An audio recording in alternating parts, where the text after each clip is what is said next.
Hey everyone, welcome back to Ormsby Farm. My name is Casey. So y'all, I am really excited about this video because this is my first video and my friend Mary Ellen Prepper Potpourri, her air fryer February collaboration.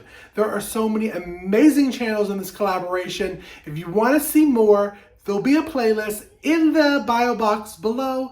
So you can go check out all the fabulous recipes that are in this collaboration. Not only that, but there's a recipe every day of February.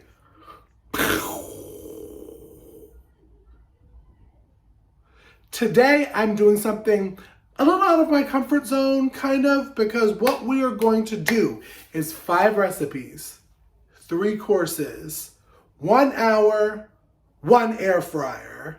I'm doing a Valentine's Day meal dinner, all in the air fryer, all within 1 hour of cook time, and I'm walking you through it. So, if that's something that interests you, which I hope it is, because Valentine's Day is in a couple days, stick around.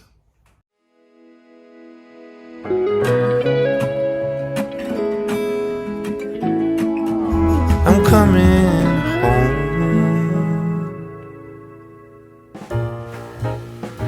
Alrighty, for the appetizer we are doing gorgonzola stuffed and bacon wrapped dates. So what I'm doing is I'm cutting the dates in half, taking out the seed, but y'all don't throw away that seed. And I'm going to stuff it with probably about half a teaspoon of the gorgonzola crumbled. Now I'll leave all of the recipes in the description box below. So what I'm going to do is I'm going to do that pretty much to all of them, saving every single one of the seeds. One, because you can sprout your own date seeds and grow your own dates, and you know I'm all for that. But why I'm doing it like this the day before is y'all know I love to freeze stuff, and I like to go ahead and pre-make them and freeze them. Normally I do a large batch of them, but for this video I did a smaller one, and they're great to have on hand if you have, you know, random house guests that come to visit and you wanted to pull something out that is easy, simple, but a nice hors d'oeuvre to have. So that's what I'm doing for all of these. I'm going to head and stuff them, and then we're going to go ahead and wrap them with the bacon.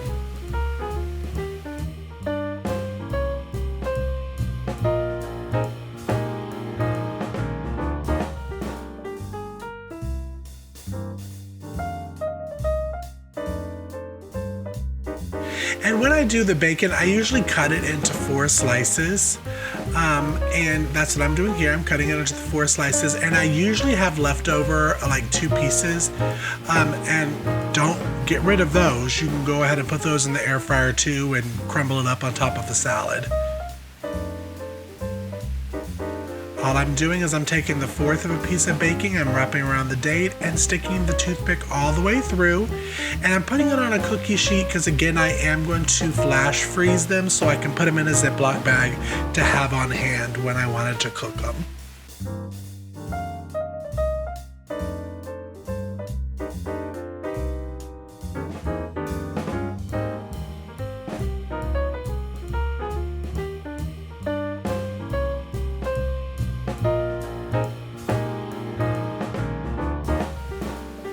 First and foremost, you always want to preheat your air fryer. There's usually a button that says preheat, but just like the oven, you want to preheat.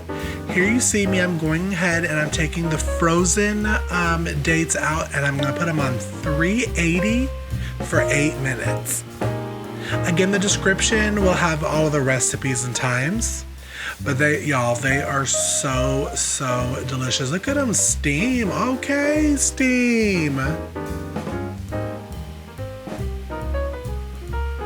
Now for the main course, everything will be done in the same air fryer. I, again, the day before, like to marinate my steaks because I used to work at Longhorns, and I know that, day marinated steaks are absolutely divine.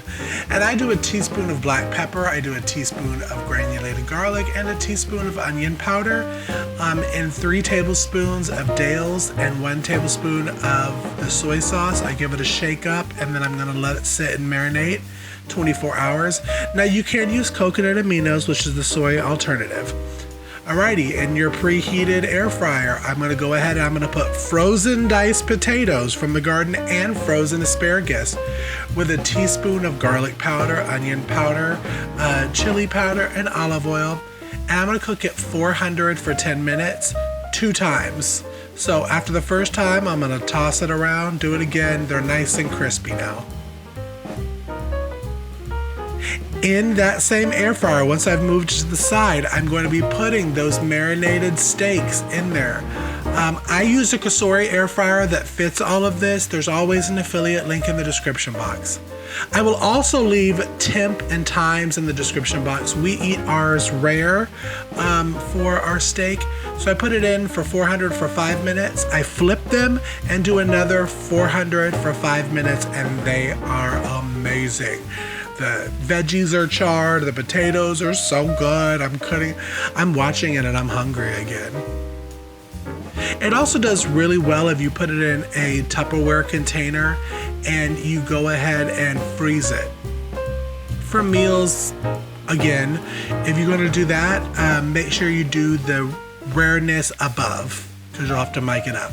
Alrighty, for the molten lava cake, I did 7 tablespoons of butter and 6 ounces of dark chocolate.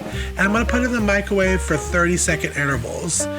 Mix it until it's smooth and all together. So I'm putting it in again. It usually takes about 1 minute and 30 seconds. So I got it to that consistency. I think I'm putting it in one more time. Yep, I did. And see how it's smooth and delicious. And in there, we're gonna go ahead and add the rest of our ingredients. So I'm gonna do 1/3 of a teaspoon of salt. I'm gonna do 1/3 of a cup of oat flour.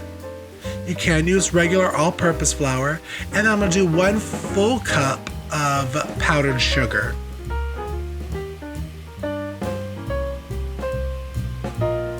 And you're gonna go ahead and give that a good stir till it comes to kind of like a Play-Doh consistency. You'll see in a second as I mix it up that it kind of gets into like a doughy kind of feel. But we're gonna add a couple more things before we put it into the container. Alrighty, I'm gonna add the 2 egg yolks and then 2 whole large eggs, and we're going to stir that up. It's going to be a very fudgy consistency, but it will be pourable. And just keep on giving a good stir. You can use an electric mixer for this. It's not going to hurt the batter if you overbeat it. I just decided to do hand mixing this time. But as I'm showing you here, this is the consistency that you want.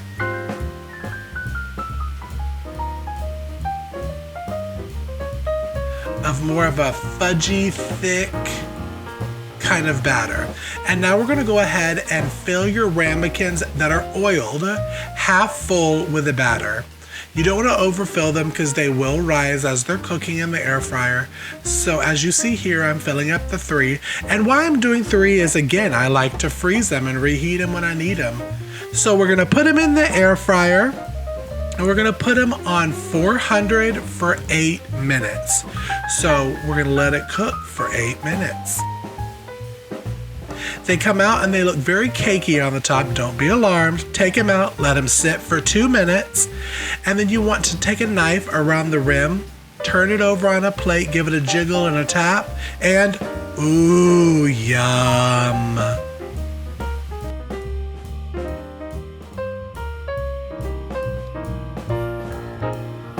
Alright, y'all, thank you so much for tuning into this video. I hope you enjoyed it. If you have any questions on the recipes, please leave them in the comment section below. I'd love to help out as much as I can. If you enjoyed this video, definitely give me a thumbs up. Go ahead and like and subscribe and press that bell icon so you know that any new content that drops to our channel. And follow us on social media at Instagram and Facebook at Ormsby Farms. We post there every single day. Thanks again to Mary Ellen for including me in this super fun collaboration, because y'all know I love me some air frying. Huh? Y'all make sure you check out all the other ladies that are in the collaboration. Again, the description box below will have the playlist. We'll have all the channels that are included. So y'all, thank you so much for stopping in the kitchen. I hope y'all have a very happy Valentine's Day. Until next video, be blessed. I'm coming